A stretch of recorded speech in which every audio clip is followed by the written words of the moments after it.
अस्सलाम वालेकुम friends welcome छु तोह मेरे यूट्यूब चैनल मज उम्मीद छु मे तुह सरी सही सलामत फ्रेंड्स आज कर बह तुह शेयर फ्रूट क्रीम चलो इस करो बिस्मिल्लाह कर बनाने शुरू ये मे सारे खुद गोड अनम क्रीम वन कर मे क्रीम असल पे मिक्स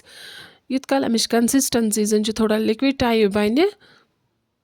मिक्स करने पत तुम करो अत मज पन्ने टेस्ट हिसाब फ्रूट्स ऐड मे मैंगो निम यानी कि आम मे निम अमि तुल मे कवर थोद तो वन कर मे अत लकट लकट इत कन पीस बेन खरबूज निमुत खरबूज ते निकरावन असल पे बे आम निम वन रलाग बम सारी अथ क्रीम मज फ्रूट्स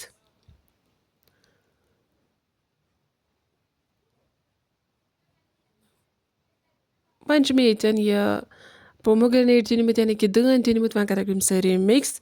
तो सन फ्रूट क्रीम सो गई तैयार तुम करो पे टेस्ट हिसाब अत ड्राई फ्रूट्स ऐड तो अगर तुम सान चैनल पे नई सान चैनल कर सब्सक्राइब।